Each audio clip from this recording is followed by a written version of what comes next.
Disculpen la tardanza de este material, el fin de semana se me complicó un poquito, pero bueno, vamos a ponernos al corriente con la actividad número 3 de este curso. Bueno, vamos a iniciar con quiero hacer una recopilación, digamos, en esta actividad de lo que hemos estado revisando, que hasta ahorita es muy poquito porque vamos apenas en las actividades iniciales. Y en base a lo que me enviaron, bueno, de lo que llevo hasta ahorita revisado como actividad 2. Entonces, vamos a ver esta presentación y vamos explicando conceptos que vamos a enlazar y finalmente les explico de qué se trata esta actividad. Bueno, ya habíamos comentado que, bueno, cada pareja, cada grupo de trabajo o de manera individual, según hayan elegido trabajar en esta materia, pues tienen que escoger un tema con el que van a trabajar durante todo el curso.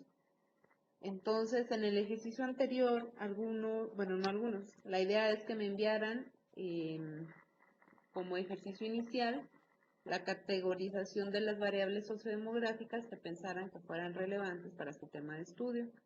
Por ahí hubo un poco de confusión a la hora de hacer las indicaciones porque, bueno, a lo mejor quedó como muy en el aire a qué me refería con objeto concreto. Ya les estuve por ahí dando retroalimentación de que me refería como al ejemplo del árbol, un objeto que pudieran tocar, que pudieran morder, que pudieran oler. Y luego venía la parte 2, que es esto de lo que hablo de las variables sociodemográficas. Bueno, hoy vamos a tratar de darle forma a este primer acercamiento que tuvieron hacia esos temas, empezando con el establecimiento de un objetivo general. El objetivo general nos va a ayudar a guiar justamente esos ejercicios con los cuales queremos revisar estadística descriptiva. Entonces, en esa diapositiva les explico cómo lo vamos a formular el objetivo y vamos a ver las partes de que debe estar compuesto. El objetivo debe de iniciar con un verbo que vaya en relación con el nivel que vamos a trabajar, que es descriptivo, por lo cual pueden iniciar con la palabra describir o conocer. Pueden utilizar algún otro sinónimo que vaya más o menos a tono, pero siempre debe ser un verbo en infinitivo. Luego viene el aspecto psicológico que van a abordar, o pues cómo llamarlo, su variable grande, su variable psicológica, que es la que van a medir. Por ejemplo, algunos hablaban de violencia escolar o bullying, conocer el bullying. Bueno, ahorita vamos a ver cómo estructurar el aspecto psicológico. Y entonces me regreso. El objetivo general va con el verbo en infinitivo, el aspecto que se va a medir, que es el aspecto psicológico, la palabra en y luego la población de estudio. Por ejemplo, yo aquí tengo conocer la prevalencia del ejercicio de la violencia sexual en mujeres adolescentes de la secundaria Lázaro Cárdenas. ¿Por qué le puse la palabra prevalencia? Porque aquí ustedes tienen que tener como mucha claridad en el aspecto psicológico cómo lo quieren conocer. Por ejemplo, si estoy hablando de, vamos a irnos con ese tema, bullying, acoso escolar. Yo puedo abordarlo de 3 maneras, que 2 están permitidas y una no en este curso. Por ejemplo, yo puedo buscar medir cuántos casos de bullying hay en la secundaria a la que voy a ir. En este caso es una secundaria ficticia, no sé si exista, que es la Lázaro Cárdenas. Entonces mi interés puede estar dirigido a saber cuántos de los chicos a los que les voy a aplicar el cuestionario, pues me van a contestar que sí lo han vivido. Entonces aquí estaríamos hablando de frecuencia, que estoy cambiando la palabra frecuencia por la palabra prevalencia, que de alguna manera está relacionada, me habla del número de casos acumulados. Es decir, voy a hablar yo del periodo de un año, por ejemplo, que es el año que tienen los chicos convivencia escolarmente, y entonces pienso que voy a ir a un salón, y mi intención es encontrar de los 50 chicos a cuántos les hacen bullying o o cuántos hacen bullying. Ahí depende, yo tengo que establecer qué es lo que me interesa saber. Pero también lo puedo estudiar este mismo aspecto psicológico con una cuestión de actitudes.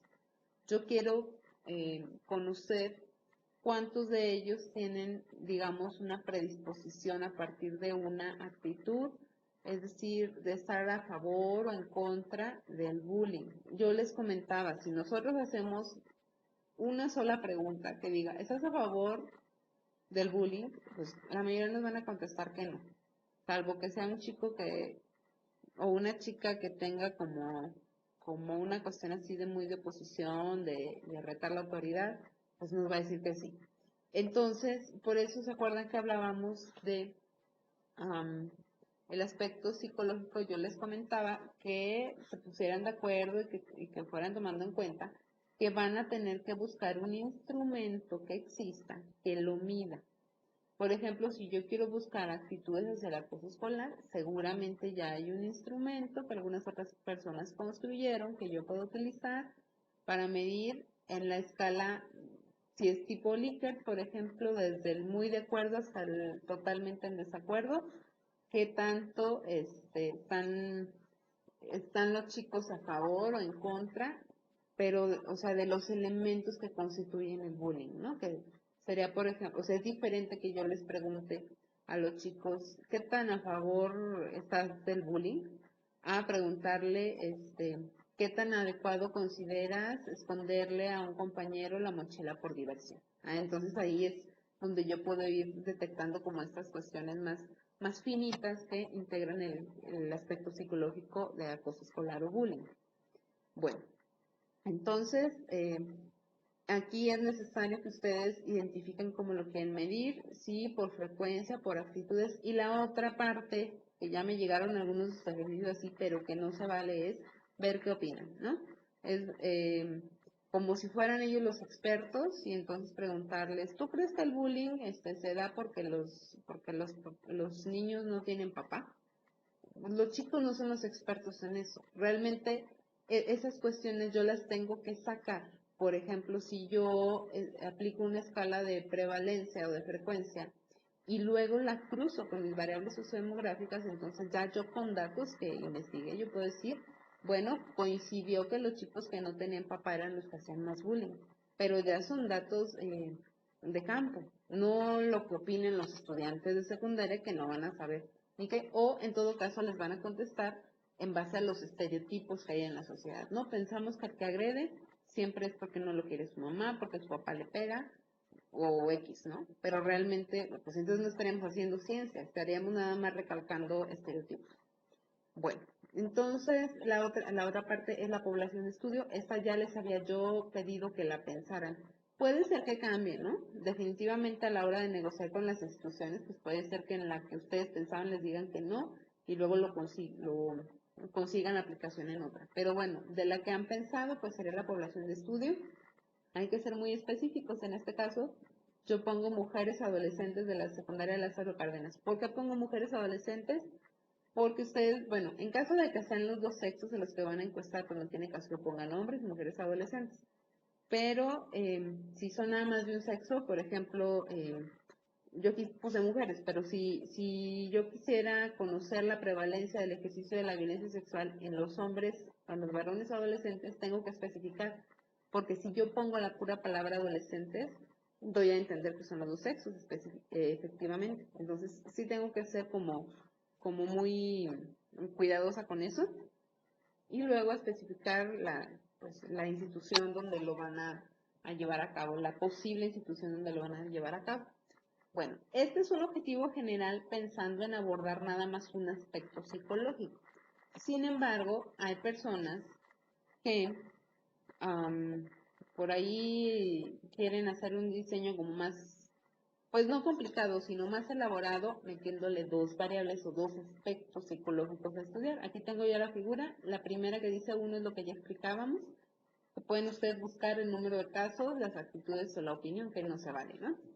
Y el 2, que es la influencia de un factor 1 sobre un factor 2 o sobre un aspecto psicológico 2. Recuerdo que hay un tema de unas compañeras que son factores sociales, no me acuerdo la otra variable, digamos, sobre el rendimiento escolar, ¿no? Entonces yo les decía, bueno, de esos factores sociales es un campo muy grande. De hecho, chicas, aprovecho para retroalimentarlas por este medio. Ustedes me enviaron bueno, que hubo una confusión también a la hora de hacer la actividad 2. Me ponían ustedes una serie de factores sociales, como variables sociodemográficas. Pero si ustedes quieren hacer la medición de todos esos, necesitan, pues eso guárdenlo para su tesis, porque es muchísimo trabajo, y aparte no tenemos el tiempo para revisarlo todo. Yo les decía, tienen que escoger uno solo. Por ejemplo, por factor social, yo les decía, pues se puede entender todo, ¿no? Tienen que definir a qué se refieren, o sea, a qué factor social es al que se refieren. Me parece que les daba el ejemplo, ¿no? Por ejemplo, qué tipo de programas que ven en la televisión, ¿no? Y que tienen que ver con el rendimiento escolar. Por ejemplo, no sé si tenga lógica o no, pero ahí ya estoy especificando. Entonces busco la influencia de el tipo, o sea, el contenido que ven en la televisión sobre el rendimiento escolar. Aquí tengo un ejemplo del planteamiento, pues sí, de la opción 2 de planteamiento. Sería, obviamente tiene que llevar un verbo antes, ¿no? Conocer la influencia, aquí estoy hablando factor 1, relación con la madre, en las actitudes hacia la maternidad, que sería mi factor psicológico, y luego ya pongo la población en estudiantes de la preparatoria Juárez. Aquí, como tengo estudiantes, bueno, doy a entender que voy a explorar tanto varones como mujeres. Nada más mucho ojo, porque si tengo dos factores, tienen que buscar un instrumento que mida cada factor. Entonces las cosas se van haciendo más complejas. Por supuesto que se puede hacer, por supuesto que el tiempo da, pero sí tendrán que poner más esfuerzo, ¿no? Entonces, bueno, la misión número 1 para todos, bueno, número 1 y número 2. Número 1 es establecer el objetivo general de su investigación, ya sea con un aspecto psicológico que van a abordar o con dos. Y ya saben que tienen que llevar los 3 elementos que mencionábamos ahorita. Y la tarea número 2 es buscar instrumentos que midan estos factores que quieren, estos aspectos psicológicos que quieren revisar. Por ejemplo, si quieren conocer la autoestima de las mujeres adolescentes, yo como doy lata con las mujeres, pero luego se me viene mucho a la mente. Conocer la autoestima lo va a cambiar de los varones, de los maestros varones de la Universidad Juárez, específicamente, no sé, de la escuela de matemáticas. Entonces tengo que buscarme un instrumento, lo voy a buscar en internet, tengo que buscar un instrumento que mida autoestima. Y tengan mucho cuidado con los instrumentos, porque hay que buscar que estén dirigidos a la población con la que voy a trabajar. No se vale aplicar un instrumento para medir autoestima que sea diseñado para niños, en adultos, ni viceversa. Entonces, tienen que hacer una primera búsqueda y les voy a pedir que bueno, ya verán en las especificaciones de la actividad que necesitan enviarme una opción por cada aspecto psicológico que quieran medir. Bueno, entonces estas son hasta ahorita las dos premisas que llevamos. Fíjense bien, de la cuestión de población, bueno, esto responde a la pregunta de a quiénes o con quiénes voy a trabajar. Y vamos a revisar los conceptos teóricos que no habíamos manejado, que seguramente algunos de ustedes ya los conocen. Concepto de población y el concepto de muestra. La población se refiere digamos, todos los sujetos que dentro de los límites que yo he establecido cumplen con las características que estoy buscando. Por ejemplo, si voy a trabajar con las mujeres adolescentes de la preparatoria Juárez, suponiendo que existe esa institución, pues seguramente yo me voy a encontrar con que en la preparatoria Juárez hay no sé, voy a pensar con mi preparatoria muy grande, hay 400 mujeres, ¿no? Estudiantes, que están distribuidas en diferentes semestres. Entonces, bueno, por metodología, pues yo no voy a ir, por metodología para economía, yo no voy a ir a encuestar a las 400 mujeres que estudian en la preparatoria Juárez, sino que de esas 400 yo voy a sacar una muestra, es decir, a través de un grupito yo voy a explorar, o sea, de un grupo de ellas, voy a explorar lo que quiero revisar.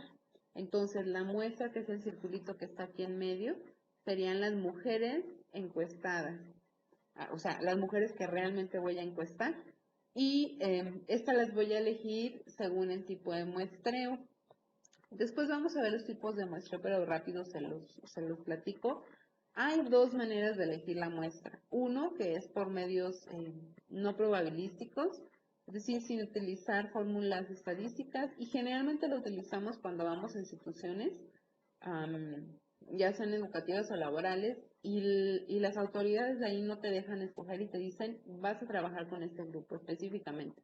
Entonces no tienes como opción de estar haciendo ni cálculos, ni de buscar estrategias pues aleatorias o probabilísticas. Y bueno, dentro de esta categoría que no son probabilísticos, hay diferentes tipos también, o subtipos. Nos encontraríamos con el de conveniencia, son como, por ejemplo, si eres maestra de un grupo y te dicen, pues nada más con ese puedes trabajar, pues son los que tienes a la mano, sería un muestreo de conveniencia. También existe el muestreo bola de nieve, que entonces bueno, parece no sé qué, sí se puede. Tú le comentas a una alumna que tengas a lo mejor, y entonces esa alumna invita a otra, entre ellos mismos se van invitando y ya pues, tú tienes un grupo al que le vas a aplicar. Y el otro sería por cuota, entonces nada más, por ejemplo, tú vas a la institución y tú le dices negocios con los directivos y le dices, yo necesito 50 de donde me los traigan, o sea, me da igual si estudian en tercero o en segundo o en primero, si están en el grupo de los rebeldes o en el grupo de los bien portados, entonces tú nada más pones el número, ¿no? Eso sería nuestro por cuota. Entonces, estos mencionábamos que eran los tipos de muestreo no probabilísticos. También existe otro tipo que es el más recomendado, sobre todo nosotros que estamos revisando estadística, bueno, que el curso es de estadística, que son los tipos de muestreo probabilísticos o aleatorios. Aquí también hay diferentes subtipos, pero bueno, rápidamente, aquí la clave es que las personas se toman al azar, es decir, o sea, ¿qué pasa, por ejemplo, si yo le aplico al grupito de chicas o sea, las invito, ¿no? A lo mejor me pongo en el patio de la escuela y está en un grupito y les aplico a ellas. Los resultados que me salgan de ellas, yo no los puedo extrapolar, o sea, yo no puedo asegurar que las chicas que no se parecen a esas características vayan a tener el mismo comportamiento. Por ejemplo, si me tocó el grupo de chicas que son como medio desastrosas y a lo mejor les apliqué esta escala de bullying, si yo generalizo y digo, no, pues es que las chicas de la preparatoria hacen mucho bullying, pues yo estaría en un error porque me refiero nada más a ese grupito y bueno, le atiné a las desastrosas, ¿no? Entonces, precisamente para eso existen los métodos probabilísticos, donde yo voy a elegir al azar a través de una serie de estrategias de números aleatorios y entonces tengo más probabilidades de que mi grupo no se sesgue, se llama, que no se sesgue la muestra. O sea, tengo más probabilidades de que al azar me toque un desastroso, un bien portado, uno que ve pero no dice nada, otro que ve y siempre reporta. Entonces, ese es el objetivo del muestreo probabilístico. Y bueno, pues existe el aleatorio simple. ¿Cómo se aplicaría? Por ejemplo, si voy a trabajar, digamos, es una escuela que tiene un grupo de cada grado, por ejemplo, y yo digo, yo voy a trabajar nada más con los de primero. Entonces, lo que hago es que pido la lista de los alumnos, ¿no? Con el nombre y pues los enumero, son 50, por ejemplo. Entonces, yo genero en el Excel, por ejemplo, una lista de números aleatorios del 1 al 50 y los que me salgan, a eso les voy a aplicar. Entonces ahí ya no estaría sesgando mi muestra, ¿no? Pues ya serían los que al azar me trajo a que me contestaran. Ese sería un muestreo aleatorio simple. tenemos también el aleatorio certificado. Estaríamos hablando de grupos que me interesa que queden representados en mi muestra. ¿Qué pasa, por ejemplo, si en el grupo hay 30 niñas y 20 niños? Hay más probabilidad de que me salgan niñas. Entonces, dentro de ese mismo grupo, yo puedo decir, lo voy a dividir en estratos, o sea, en mini grupitos, y cada grupito va a ser por sexo. Voy a tener el grupo de mujeres y el grupo de hombres, entonces voy a elegir al azar en el grupo de niñas, no sé, 20, bueno, no 20, no, 15, y voy a elegir 15 del grupo del mini grupo de varones, como para asegurarme de tener de los dos en mi muestra.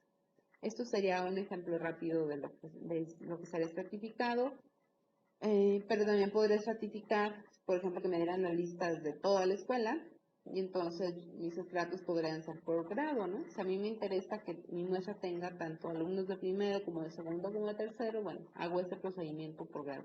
Después vemos esto de los tipos de muestreo, pero bueno, quería platicarlo como rápidamente. Entonces, volviendo en el a quienes, bueno, pues tendrán que, en el objetivo se pone la población, mujeres, adolescentes de la preparatoria 4, pero sí me interesa que tengan la noción de que no van a trabajar con todas o con todos, sino que se tiene que sacar una muestra. Bueno, siguiendo con esto, no sé si a todos nos queda claro como de qué se trata el curso. Vamos a revisar las cuestiones estadísticas, pero muy aplicadas a la psicología.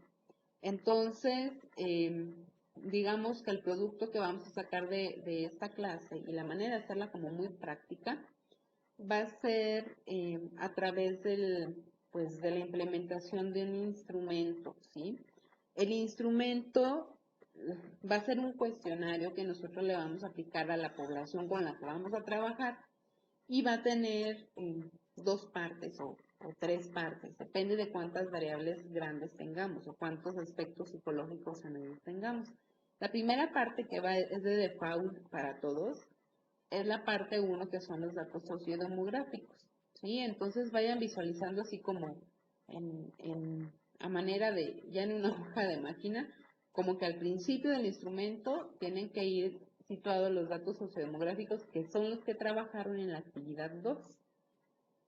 Después de estos, vamos a incluir en el cuestionario una escala de medición del aspecto psicológico que hayan elegido. O sea, yo decía, por ejemplo, si yo quiero medir autoestima, bueno, pues primero tengo que caracterizar mi población de estudio, por eso pongo los datos sociodemográficos, pero luego, obviamente, dándole crédito al autor que lo utiliza o al autor que lo creó, pues yo voy a utilizar la escala, por ejemplo, voy a utilizar la escala de depresión de Beck, ¿no?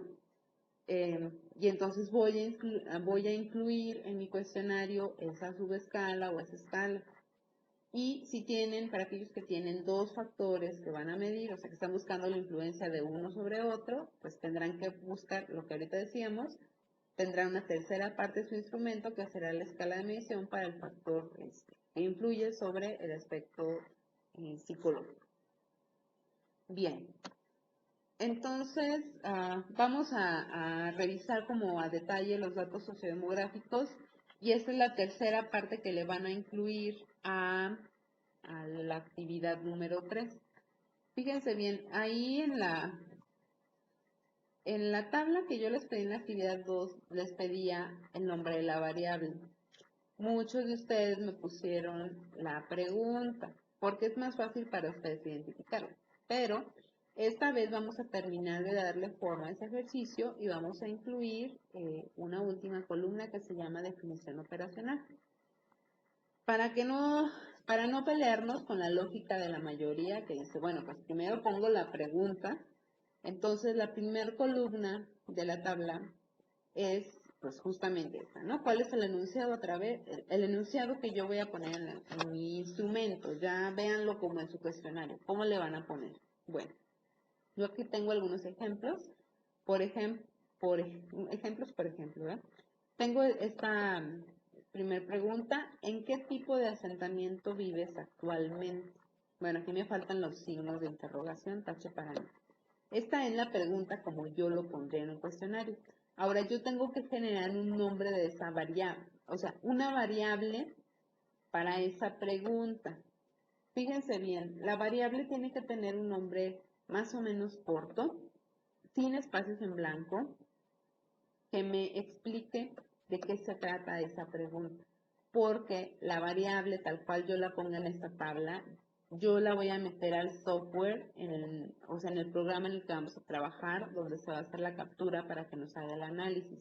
Por eso me interesa que de una vez le pongan el nombre de variable, porque luego cuando las vacían, si no la ponemos esta columna, cuando están vaciando sus cuestionarios al PSPP, perdón, que es el software que vamos a utilizar, no saben cómo ponerles. Luego las capturan y no se acuerdan de que le ponen variable 1, variable 2, variable 3, y cuando están haciendo el análisis no se acuerdan de qué se trataba la variable 1. Entonces, no. Lo que vamos a hacer es que de una vez la vamos a bautizar. Y, por ejemplo, aquí que es, bueno, lo que lo representa mejor es tipo asentamiento y los uno con un guión bajo. Tipo, guión bajo asentamiento, sería el nombre de la variable. El tipo, esto ya lo tienen, algunos habría que corregir. Hay que especificar. Si es cualitativa, hay que poner si es dicotómica o politómica y en ambos casos si es nominal o si es ordinal. No se vale nada más poner cualitativa o nada más politómica. Hay que poner los tres calificativos. Y bueno, bueno, ahorita damos la cuantitativa. La tercera opción son las opciones de respuesta. Aquí vamos a aprovechar y vamos a hacer la codificación. ¿Qué quiere decir? El software en el que nosotros capturamos es como un Excel, se parece mucho a un Excel, pero en lugar de, cuando capturamos las respuestas de cada persona, en lugar de estar tecleando colonia, fraccionamiento público, el software nos permite programarlo, por así decirlo, que es algo muy sencillo, no se asusten, para que cada vez que en esa variable le pongamos un 1, nos ponga automáticamente la palabra colon. ¿Por qué se hace eso? Bueno, porque luego con los acentos, con las mayúsculas, con los espacios, con el que me comí la letra o me equivoqué, a la hora de concentrar la información hay errores. Entonces, de una vez, a cada opción de respuesta vayan poniéndole un número. Los números son los que ustedes quieran, pero la lógica pues, nos indica que la primera opción sea el 1, la 2 la 2, y así. Se pueden repetir los números en las demás variables, ¿sí? O sea, para esta variable el 1 va a ser colonia y en otra variable el 1, por ejemplo, va a ser mujer. No hay ningún problema. Bueno, y la última columna que le vamos a agregar es la definición operacional. ¿Qué quiere decir esto? Fíjense bien, cuando yo trabajo en metodología de la investigación cuantitativa, les decía a los alumnos que esta parte se tiene que hacer como que ustedes son pues los creadores de esta investigación. Y si el día de mañana, Dios no lo quiera, los atropellan, la gente que retome su investigación sepa de qué estaban hablando. Entonces, me voy a explicar y voy a dejar de ser tan pesimista. Mi pregunta es, ¿en qué tipo de asentamiento vives actualmente? Si yo lo dejo, bueno, de inicio yo pongo actualmente, porque si yo nada más le dejo, ¿en qué tipo de asentamiento vives? No va a faltar cuando estén aplicando el que les diga, oiga, es que yo vivía en una colonia, pero tengo 2 meses que me cambié, o no, vivo en una colonia ahorita, pero en un mes me voy a cambiar a un fraccionamiento. ¿Qué le pongo? Entonces, bueno, ya, o sea, ¿qué tendrían que contestar ustedes? Es al momento de la aplicación. Así te cambies mañana, ahorita vives en una colonia, por eso se le pone la palabra actualmente. Ahora, aquí estamos pensando que los chicos se sacan a preguntar, pero generalmente cuando les das un cuestionario, ellos mismos se resuelven sus dudas. Entonces, a lo mejor esa persona va a decir no, o sea, va a tener esta lógica y va a decir no, o sea, me imagino que es ahorita, entonces le pongo colonia. Pero si hay otra persona, es más, puede ser un hermano, con esta misma situación y la interpreta de otra forma. Dice, no, yo voy a poner a dónde me voy a ir.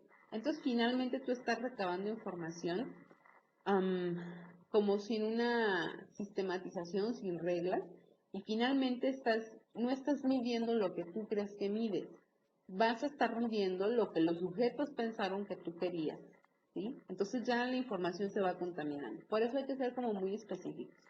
¿En qué tipo de asentamiento vives actualmente?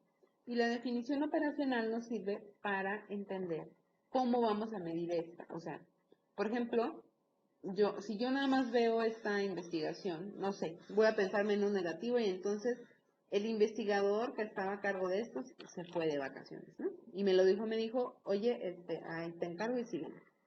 Entonces yo puedo decir, pues es que a lo mejor se trata de que yo vaya a su casa y entonces vea, bueno, no que vaya a su casa, le pida la dirección y entonces yo ubique si es colonia, si es fraccionamiento, o que yo vaya a cerciorar. Por eso, aunque suene muy redundante, en la definición operacional se tiene que poner bajo qué criterio. Por ejemplo, es tipo de lugar en el que el entrevistado informa que vive actualmente, según la clasificación establecida por el investigador. ¿Qué estoy diciendo aquí? Que el que va a hacer la discriminación entre si vive en una colonia, en un fraccionamiento público, privado, residencial o en el medio rural, va a ser el sujeto. Entonces, aquí estamos hablando ya de que, o sea, ya tenemos una regla, una regularidad. En todos va a ser así. Y bueno, aquí aclaro que esta clasificación yo la estoy estableciendo. Yo podría poner colonia popular, colonia de clase media, pero se me antoja nada más porque se me adecua más a lo que quiero revisar. Aquí fíjense que estoy dividiendo fraccionamiento público en fraccionamiento privado y el residencial aparte, porque ya me está hablando a mí de clases sociales, ¿no? Me voy con otra variable que es que es la pregunta, ¿cuántas personas de tu familia con quienes has vivido en casa han fallecido? Si no hay ninguna, coloca un cero. ¿Por qué pongo esto? Porque yo les estoy preguntando cuántas. Si yo pregunto cuántas, pues ya me da la noción de que tengo una variable de tipo cuantitativa. Ah, aquí me faltó, tache para mí, cuantitativa discreta, ¿no? Me faltó el discreto. Cuantitativa discreta, porque son enteros, y el nombre de mi variable yo le voy a poner decesos casa. ¿Por qué yo lo estoy poniendo, por qué estoy especificando personas de tu familia con quienes has vivido en casa? Fíjense bien, si yo hago esta pregunta, y a lo mejor alguien va a decir, pues es que de mi familia es muy grande, entonces se murió la prima de mi abuelita y sí la voy a contar. Y a lo mejor otra persona va a decir, no, pues es que se murió un tío, pero no vivía en mi casa y no la voy a contar. Entonces, volvemos a la misma situación que cada quien va a contestar como la entiende. Por eso yo aquí lo estoy especificando. Esto lo tomé de un ejercicio del compañero Yasmani. Él tiene una variable o una pregunta que algo así está relacionada, ¿no? Pero pregunta como familia nuclear. Ahí, ojo, Yasmani, tendrías que especificar a qué te refieres con familia nuclear, porque yo puedo decir, para mí mi familia nuclear puede ser mi papá y mi mamá nada más. Bueno, aquí hago la aclaración. No, una cosa es la familia nuclear que te dice la teoría, pero otra cosa es la familia nuclear que la gente considera. En teoría, mi familia nuclear son mi papá, mi mamá y mis hermanos, ¿no? O si estoy casado o casada o vivo en pareja, mi esposo o mi pareja y mis hijos sí tengo.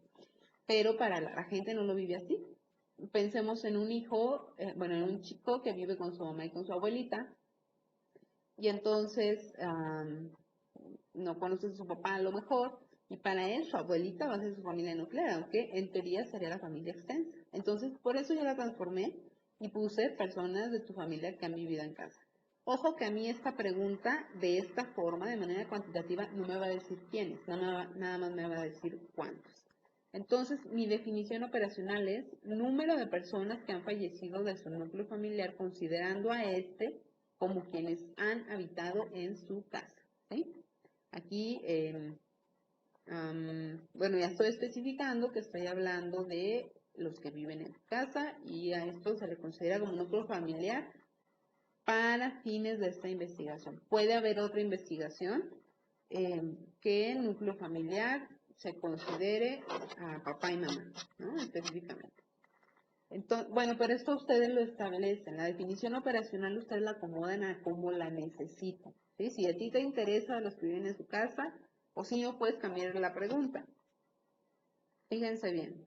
Por ejemplo, aquí yo hice 3 preguntas relacionadas con el padre. Primero, ¿vives actualmente con tu padre? Es la pregunta. La variable, el nombre de la variable es vive padre. El tipo es cualitativa dicotómica nominal, 1 sí y 2 no. Aquí la definición operacional es muy breve. El encuestado informa, aquí perdón por el error, si vive actualmente con su padre en casa. Específicamente estoy hablando de la casa. Acá en la pregunta podrán agregarle eso. ¿Vives actualmente con tu padre en casa? ¿Sí? Podrían agregárselo o tener, a la hora que apliquen el cuestionario, tener a la mano sus definiciones operacionales para cuando les pregunten. Porque les va a decir alguien, oye, es que mis papás viven separados. ¿Y con quién vives tú? Le vas a decir, pues con tu mamá. Con mi mamá, pero yo considero que sí, o sea, que sí vivo con mi papá porque lo veo todos los días, ¿no? Entonces, ya tú con tu definición operacional dices, bueno, pero es que esta pregunta se refiere específicamente a que si vives con él en la casa. Por eso yo creo las otras 2 variables que están abajo, contemplando esta situación que puede surgir. Pongo, en caso de haber contestado negativamente a la pregunta anterior, ¿con qué frecuencia tienes convivencia presencial? Es decir, lo ves con tu padre. La variable se llama convivencia-padre, igual es de tipo cualitativa politómica nominal. Y las opciones yo las creo, yo las hice. Pensé en un nunca, un diariamente, un algunas veces por semana, algunas veces al mes, algunas veces al año y otro.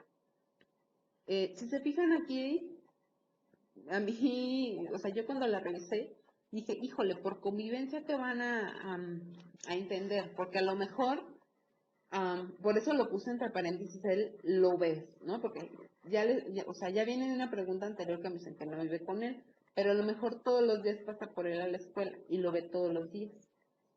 Pero el papá no le habla, ¿no? El papá, o sea, lo recogen en el coche y no lo voltea a ver y lo deja en la casa de la mamá y se va. O sea, a lo mejor el chico dice, pues es que no convivo con él, lo veo, pero no convivo con él. Por eso yo estoy especificando a qué me refiero con convivencia presencial. Y le puse presencial porque a mí me interesa saber cuántas veces están físicamente juntos. Porque a lo mejor por convivencia se por chateo. Entonces, aquí empiezan las dudas, ¿no? Cuando ustedes diseñen estas variables, tienen que empezar a pensar como la gente a la que van a encuestar y sacar todas esas dudas. Pensar en todas las configuraciones que se dan entre la gente, decir, bueno, a ver, va a haber los que no tengan papá, los que tengan pero no lo vean, o los que su papá sea jornalero en Estados Unidos y venga una vez al año. Entonces, así es como tienen que armar las opciones de respuesta. Y bueno, la definición operacional sería frecuencia con que el sujeto considera que convive con su padre de manera presencial según intervalos establecidos por el investigador. Si se fijan aquí, bueno, estoy aparte agregando que es lo que el sujeto considera, porque luego, ya saben que luego los adolescentes, pues así es el adolescente, ¿no? Necesitas ver así y entonces, si no lo ha visto en 2 meses, va a decir, no, es que nunca me ve, ¿no? No le importa. Y ni modo, si el adolescente le pone que nunca, pues así se pone porque estamos midiendo la percepción del adolescente. A lo mejor si entrevistáramos después el papá diría, no está mintiendo, si lo veo cada mes, pero el instrumento va dirigido hacia el adolescente y por eso yo le pongo lo que el sujeto considera, o sea, el sujeto al que estoy encuestando. Bien, y luego hay otra forma, o sea, lo que quiero ver, lo que quiero hacerles ver aquí es que una misma pregunta o una misma variable la pueden hacer de 2 modos. Ustedes tienen que ver cuál modo les conviene más según lo que quieran revisar. Por ejemplo, aquí está esta misma que dice generalmente cuántas veces al mes convives presencialmente con tu padre, es decir, lo ves. Y esa sería cuantitativa, nada más yo le preguntaría cuántas veces, y ya me pondría 0, 1, 2, y el rango es lo que puse no rango, el intervalo de tiempo es lo que puse en cursiva.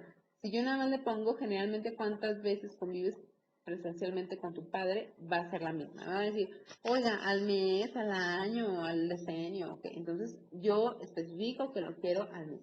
tienen que buscar más o menos obviamente un rango que sea como lógico, ¿no? Si yo pongo al año y hay gente que todo el año convive, pues me va a poner 365. Y cuando hay que sacar una media me van a salir puras locuras porque me voy a encontrar gente que lo ve una vez al mes y luego gente que lo ve todos los días. Entonces, me van a salir unas locuras cuando analice la información.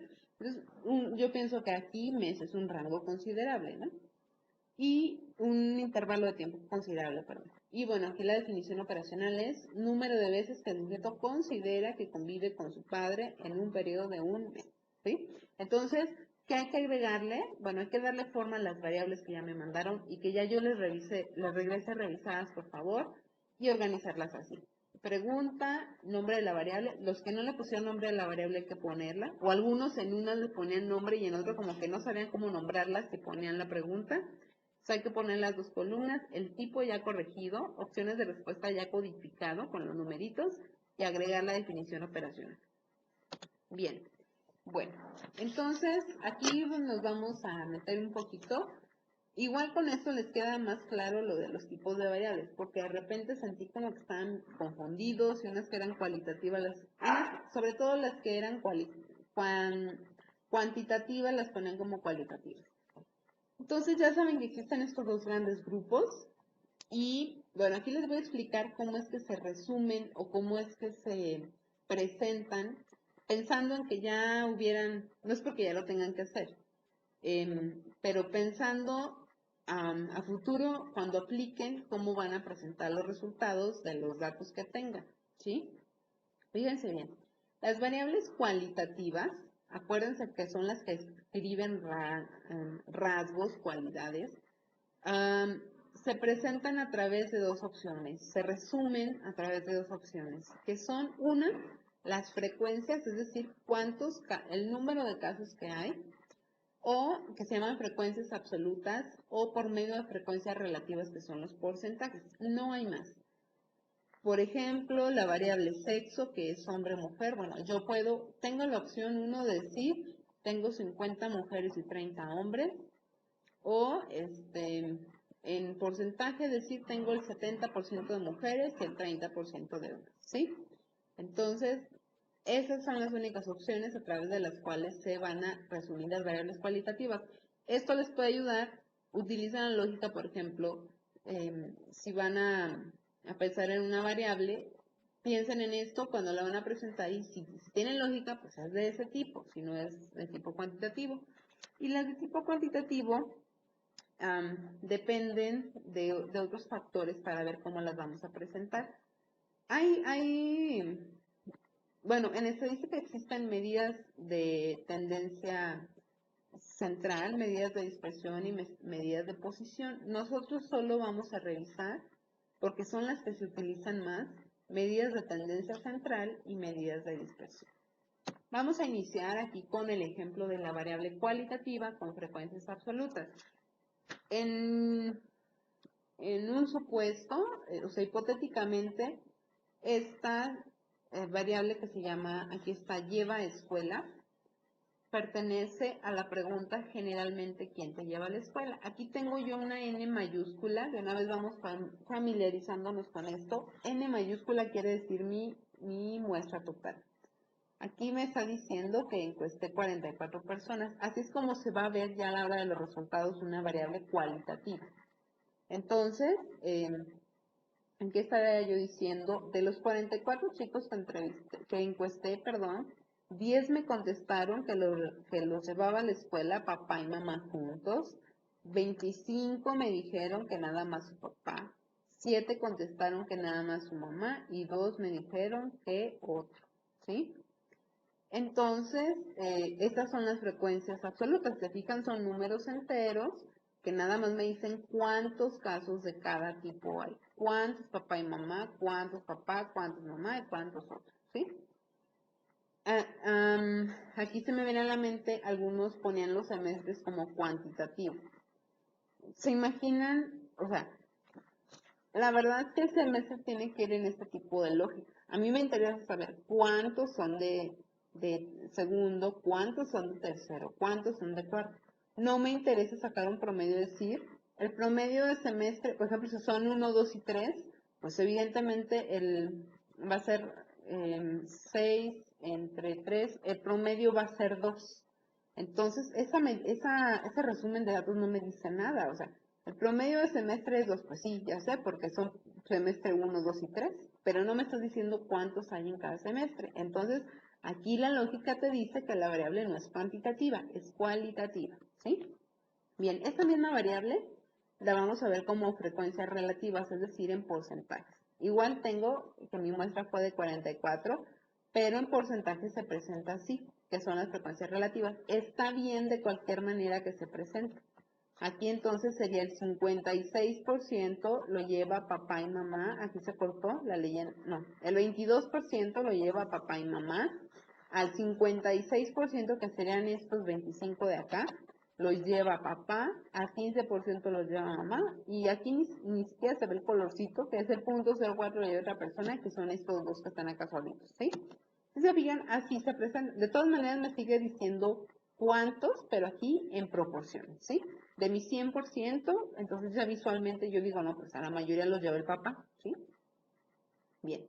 Estas son las variables cualitativas. Vámonos a las variables a la variable cuantitativa. Aquí voy a aprovechar para comentar dos conceptos que son necesarios. Bueno, más bien 4, que son las medidas de lo que ahorita hablamos, medidas de tendencia central y medidas de dispersión. Fíjense bien, aquí estamos hablando de la pregunta ¿cuántos kilogramos tiene de sobrepeso? Mi variable se puede llamar kilogramos-sobrepeso, ¿sí? Entonces, si yo hiciera una gráfica como esta, entonces tendría un chorro de barritos porque va a haber gente que me va a decir, yo tengo 500 gramos, yo tengo 550, yo tengo 700, yo tengo 1 kilo, yo tengo 2 kilos, yo tengo 7 kilos, hasta el que te diga yo tengo 30 kilos de más. Sería una gráfica ilegible porque entre más barras tienes menos la entiendes. Y ojo, estos de porcentaje tienen que estar así como bien claros porque luego parece como, ¿cómo decirlo? Arcoíris en forma de pastelito, ni se entiende, están empalmados todos los porcentajes, entonces hay que valorarlos, ¿sí? ¿Por qué? Bueno, porque realmente ese tipo de variable tiene que ser cuantitativa. Aquí sí puedo sacar un promedio, aquí sí puedo decir, híjole, del grupo con el que trabajé, la media o sea, aquí viene el concepto, la media es el promedio. Si ustedes se acuerdan de sus clases de primaria, ¿cómo se saca el promedio? Se suman todas las cantidades y se divide entre el número de datos, ¿sí? Por ejemplo, si son 50 datos, o sea, contestaron 50 personas, sumo las cantidades que me dieron todas las personas y las divido entre 50. Y este es mi promedio o mi media, ¿sí? Y que es esta línea que está aquí en medio, en este caso, bueno, acá tengo los datos. ¿Dónde los puse? Acá están. Estos datos yo los saqué al azar, ¿sí? Estoy hablando de cuántos kilogramos. Bueno, aquí tengo varias gente que dice, no, yo estoy en perfecta forma. Tengo 6 personas que dicen 0. Yo estoy en mi peso. Y luego ya tengo unas que dicen 1, 2, 3, 4, 5, 6, 7, 8, ¿sí? Y bueno, aquí, esto yo lo hice en Excel, pero realmente lo vamos a hacer en otro programa. Aquí el Excel ya le saca el promedio, dice 3.07 y luego, que es la media, o promedio, y aquí abajo me da, es una medida que se llama desviación estándar, que es esto que tengo acá. ¿A qué se refiere la desviación estándar? La media es una medida de tendencia central que me dice cuál fue, pues como el nombre lo dice, cuál fue el promedio, ¿no? El promedio de kilos, en este caso, que tienen de sobrepeso. Yo puedo decir, de mi muestra creo que eran 42 datos, de las 42 personas que entrevisté, el promedio de kilos que tienen de sobrepeso son 3.07, ¿sí? Y la desviación estándar, que ya me la dio ahí también el Excel, se refiere si nosotros, así como ahorita lo vieron, los ordenamos de menor a mayor y luego hacemos un gráfico de barras, de histograma, y sobre las puntas, o sea, sobre la parte de arriba del histograma, vamos trazando una línea, se hace como esta campana que se llama campana de Gauss. Generalmente cuando son más de 30 datos, como aquí lo pongo, más de 30, perdón, más de 30 datos y sin valores extremos, se hace este tipo de campanita. Entonces, estas dos líneas rojas se llaman, es la de una desviación estándar, más una desviación estándar y menos una desviación estándar, que esa es la medida de dispersión. ¿Qué quiere decir? Esto te indica qué tanto se alejan los demás datos de la media, ¿sí? ¿Qué tan lejos están del parámetro del medio que se estableció? Aquí el número que nos dio fue 2.52, entonces en la línea de la derecha se le suma y en la línea de la izquierda se le resta. En la línea de la derecha yo puedo decir que estaríamos en 5.59 y en la línea de la izquierda en el punto 55. ¿Qué quiere decir? Que más del 60%, que es el área, bueno, sí, más del 60, no recuerdo el número exacto, lo voy a investigar y lo comentamos bueno, no investigar, lo voy a reafirmar en el próximo video, lo comentamos. Entonces, pero sí me acuerdo que es más del 60% de la gente que yo encuesté, cae entre esta línea, o sea, en esta área, y entonces que va desde el punto 55 hasta el 5.59. ¿Qué quiero decir? Que la mayoría de la gente a la que yo encuesté está entre el punto 55, o sea, entre medio kilo y entre 5 kilos 59, ¿sí? Pero el promedio es 3.07. Ahora, porque yo aquí le puse variable cuantitativa mayor de 30 y sin valores extremos. Cuando tenemos esas condiciones, de hecho todos van a hacer más de 30 encuestas para buscar que sus datos se comporten como esta campanita, que es la campana de distribución normal, o la campana de Gauss, que es una distribución normal, y que no tenga valores extremos. ¿Por qué? ¿Qué pasa? Fíjense bien. Aquí hice yo otro ejemplo con dinero, que es como más fácil de ver. Yo tengo, aquí me voy a volver a pasar al Excel. Tengo estos, pues aquí los tengo.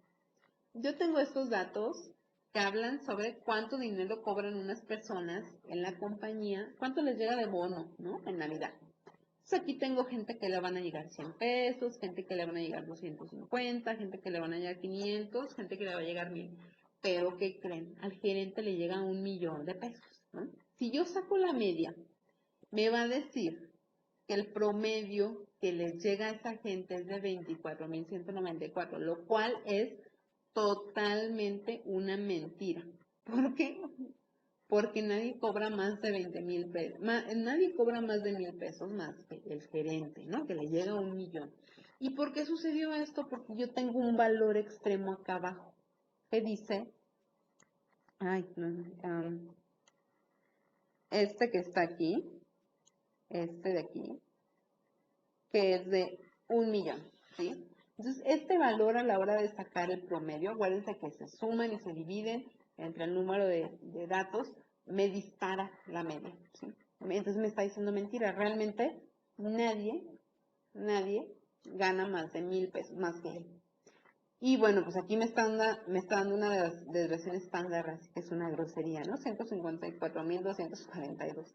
Entonces, esta medida de tendencia central, que es esta, y esta de dispersión no me sirven porque tengo valores extremos. Y esto mismo aplica cuando son menos de 30 datos, ¿sí? Entonces aquí utilizamos la mediana. La mediana es otra medida de tendencia central que sería como pues paralela a la media, donde se obtiene, lo voy a hacer aquí rápido, por ejemplo tenemos, yo lo saqué en Excel, pero así funciona, ¿no? Tenemos, por ejemplo, 5 números, 5 y 7, ¿sí? Entonces, cuando son impares, aquí se digan, pues nada más son 5 datos, aplicaría por esa condición, ¿no? Son menos de 30. Entonces, se busca el número que está en medio, aquí está como muy fácil. O sea, se divide el número, cuentas, o sea, buscas la mitad. Primero los ordenas de menor a mayor, o de mayor a menor de la misma, y luego buscas la posición que está en medio. Si se fijan, aquí está el 2. O sea, este queda en medio y a este lado hay 2 y a este lado hay 2, ¿sí? Entonces, aquí, para este caso, este sería la mediana. La mediana que me dio acá, no me acuerdo en qué número caía, pero estaba son 42, 42, sí son 42. Entre 2 son 24, a ver, vamos a contarle 1, 2, 3, 4, 5, 6, 7, 8, 9, 10, 11, 12, 13, 14, 15, 16, 17, 18, 19, 20, 21, 22. Y esta es la 23. 1, 2, 3, 4, 5, 6, 7, 8, 9, 10, 11, 12, 13, 14, 15, 16, 17, 18, 19, 20, 21, 22. Entonces, lo que se hace es que de estos dos se saca un promedio. Y bueno, pues aquí son 250, ¿sí? Por eso me da eso. Aquí, ¿por qué hicimos así? Porque son pares, ¿sí? Aquí, por ejemplo, si hubiera otro 7 acá, entonces lo que haría es que estos dos quedan en medio y saco el promedio de 2 y 5. En este caso sería 3.5, ¿sí? Aquí sería 3.5. Bueno, así a grandes rasgos se saca la mediana. Y la mediana siempre se acompaña con una medida de dispersión que es el rango o el percentil. O el rango intercuartil o percentil. En este caso puse el rango. El rango es la diferencia entre el valor más chico y el valor más grande. Y bueno, ¿para qué me ayuda esto? ¿Por qué tienen que ir combinados? Si yo pongo la pura mediana, que son 250, yo voy a decir, uy, qué poquito, ¿no? Qué poquito gana. Pero cuando yo le agrego a esta, que es el rango, yo digo, oye, pero hay alguien, o alguienes, que, híjole, gana una lana, ¿no? Entonces yo voy a decir, oye, hay alguien que está como muy injusto, ¿no? Ya me permite contextualizar. Acá igual en la media, siempre, la media siempre va acompañada de su desviación estándar, siempre, ¿sí? Bien. Bueno, ¿y qué me permite la media, la desviación estándar, saber qué tan lejos está, pues, esto de esto, ¿no? A lo mejor me podría haber dado una desviación estándar más chiquita, hasta aquí.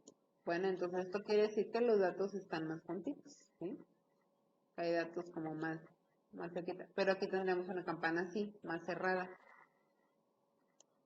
Bien, bueno. Y cerramos con esta parte, la cuarta encomienda para ustedes en esta actividad va a ser que van a empezar a estructurar la primera parte de su instrumento. Con las variables que ustedes definen acá, ¿dónde está? Acá, las van a vaciar ya a modo de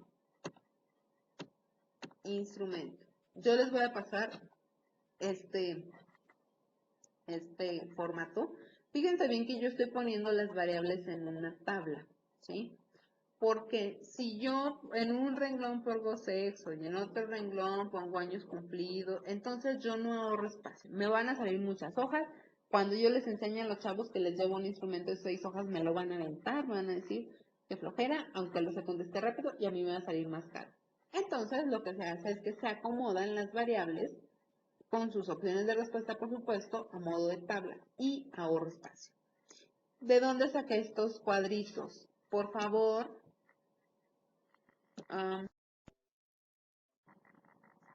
descartar. Por favor, este es bueno, lo iba a utilizar para otro ejemplo. Por favor,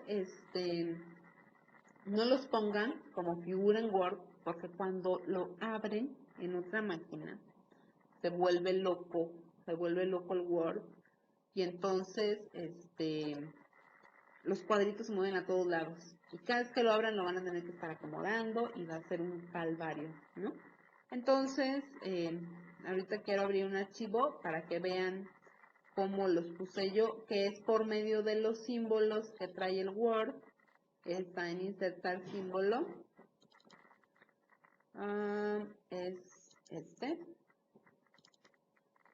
Fíjense bien, les voy a decir cómo se hace y esos ya no se mueven, ¿sí? El tip es que no se mueven. Ya no tenemos este problema. Aquí está. Aquí, por ejemplo, lo voy a quitar, ¿no? Lo borro. Y bueno, ¿dónde se pone? Le damos, dependiendo obviamente de la versión de Word que tengan, pero todos traen insertar símbolo. Si no está aquí, en estos, bueno, pues le dan acá en unos símbolos, aquí le van cambiando hasta que lo encuentren. Yo puse un cuadrito, pues aquí lo van buscando, ¿no? Y bueno, si no está ahí, pues le cambian el tipo de letra y ya le va a salir otro hasta que lo encuentren. Generalmente cuadros siempre hay, entonces, pero pueden poner una ruedita o lo que sea, ¿sí? Bien. Algo muy importante, a la hora de que vacíen, de que hagan su instrumento, de que lo empiecen a diseñar esta parte, por favor háganlo en el orden en que tienen las variables. Por ejemplo, yo tengo acá en mi definición operacional, si vive, acá está, vive con su padre. Fíjense que en el instrumento yo tengo primero el sí y luego el no, porque el sí vale un 1 en mi codificación y el no vale un 2. Si yo los pongo al revés en el instrumento, a la hora que yo esté capturando, me voy a dar una confundida horrible. Porque el programa en el que van a trabajar nada más se pone 1, 2, 1, 2. Entonces, decir, el 1 era sí o el 2 era no, o al revés. Entonces, por favor, ordenen estas, pónganlas en el orden que está en su tableta. ¿Sí? Muy bien. Bueno, pues ya me extendí mucho. Espero que les haya quedado como más claro con este video el tipo de variable que es a partir del análisis que se va a hacer de ellos, que me entiendan ya cómo vamos a trabajar, que vamos a integrar un instrumento a partir de escalas que ya existan que tienen que buscar y de la creación de las variables sociodemográficas. Y bueno, entonces, en resumen, la actividad va a consistir, se me pasó algo, pero ahorita lo menciono rápido. 1, en el objetivo. 2, que esto no me acordé de mencionarlo hasta ahorita, me tienen que poner al menos una definición teórica, citando al autor de donde lo sacaron y con la referencia bibliográfica del concepto teórico, bueno, el concepto psicológico que están explorando. Por ejemplo, si van a medir autoestima, necesito una definición de un autor que diga qué es la autoestima, ¿sí? Lo van a poner eso pues, objetivo y concepto teórico o constructo teórico de los aspectos psicológicos. Si tienen 2 aspectos psicológicos, tienen que buscar al menos una definición de cada uno. Ojo, no se vale sacar definiciones de páginas chafas, de Rincón del Vago, ni de Wikipedia, ni de Buenas Tareas. Yo me fijo mucho en eso, lo busco en internet a través de un software especializado y sé de dónde lo sacan, ¿sí? Entonces, les voy a dar un tip rápido. En su internet, bueno, ay, qué bueno que, fíjense bien, todos pueden entrar a esta liga, que es virtualuged.mx. les va a dar esta página, que es la biblioteca virtual de la universidad. Se van aquí a base de datos, acá hay libros, si se fijaban acá hay libros, pero se van aquí a base de datos, aquí viene EBSCO. Seleccionan en la que dice EBSCO, los va a pasar aquí. Ojo con esta contraseña, es para todos, es usuario UGED y el password es UGED 2006. UGED 2006, la repito. Entran, le dan aquí en esta que dice EBSCO Host Research Databases y le dan aquí, pueden ir viendo el video mientras entran para que puedan entrar. Por ejemplo, si yo aquí quiero autoestima, aquí le doy, la tecleo, le doy buscar y me van a salir resultados serios, ¿sí? Me van a salir tanto artículos de investigación como artículos teóricos. Por ejemplo, aquí yo tengo autoestima, por ejemplo, yo voy a agarrar este, ¿no? Rápido. Voy a agarrar este, aquí lo bajo en PDF. Y fíjense bien, esta es la magia de los artículos de investigación. A lo mejor algunos de ustedes ya revisaron. La mayoría al principio trae teoría de libros serios, ¿sí? Entonces las definiciones que me van a mandar o son de libros o son de este tipo de fuentes o, bueno, en lo que carga me voy a, aquí está, autoestima. Ok, me voy a regresar acá, en lo que carga. Fíjense bien, si no pueden entrar a esta página, métanse al Google, nada más, pero pongan la palabra que buscan, autoestima,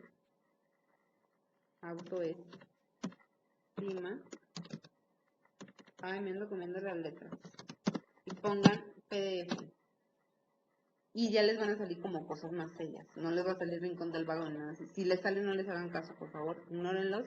Aquí ya busco yo este documento, Desarrollo de la Autoestima. Voy a ver si este ya se descargó. Ok, acá está. Entonces, aquí ya yo puedo leer, ah, ah, ah. Fíjense, aquí por ejemplo aquí esta teoría me va a ayudar a diferenciar. El autoconcepto se define como un sistema de creencias que el individuo considera verdaderas respecto a sí mismo. Autoconcepto, la relación de autoestima con los distintos componentes se ha visto apoyada por la validación. Bueno, si yo le sigo leyendo, me voy a encontrar con una definición de autoestima, que esa sí la puedo poner, ¿sí? Porque ya es como algo serio. Y ¿cómo tendría que hacer yo mi cita? Bueno, pues tengo que citar a esos señores, ¿no? Tengo que decir que lo leí en Rodríguez y Caño, del 2012, y pongo mi referencia APA en relación con todos estos datos. Pero bueno, me voy a ir al que encontré acá en Google con PDF, y aquí ya tengo una definición, por ejemplo. No, esa no es definición. La confianza en la propia mente. Sí, es definición. Es la experiencia fundamental que se puede llevar una vida significativa y cumplir las exigencias. Entonces ya no es una definición como de Wikipedia o de Rincón del Vago, ¿no? Ya es algo más serio. Entonces, ahora sí, termino de resumir, perdón por divagar.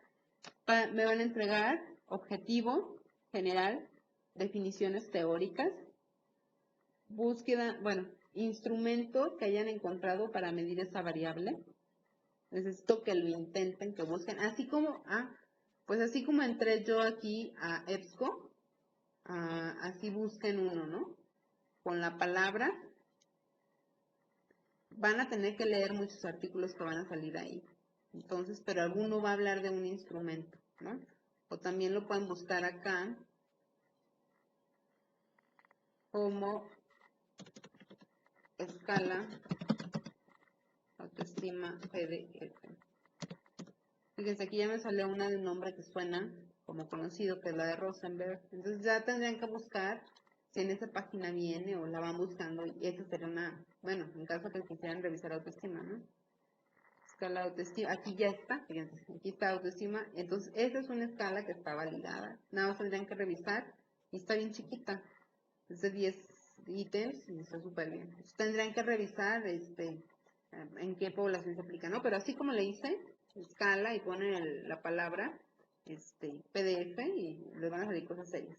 Entonces, me van a mandar, les voy a pasar un formato en Word en que me van a integrar todo esto y me van a mandar en PDF el instrumento, o en el Word lo pueden pegar, el instrumento que piensan utilizar para medir el constructo teórico más este formato final donde van a poner todas sus variables. ¿Sí? Bueno, espero que me entiendan. Cualquier cosa estoy a sus órdenes en foro y en mensajes, ¿sale? Buen inicio de semana. Bye.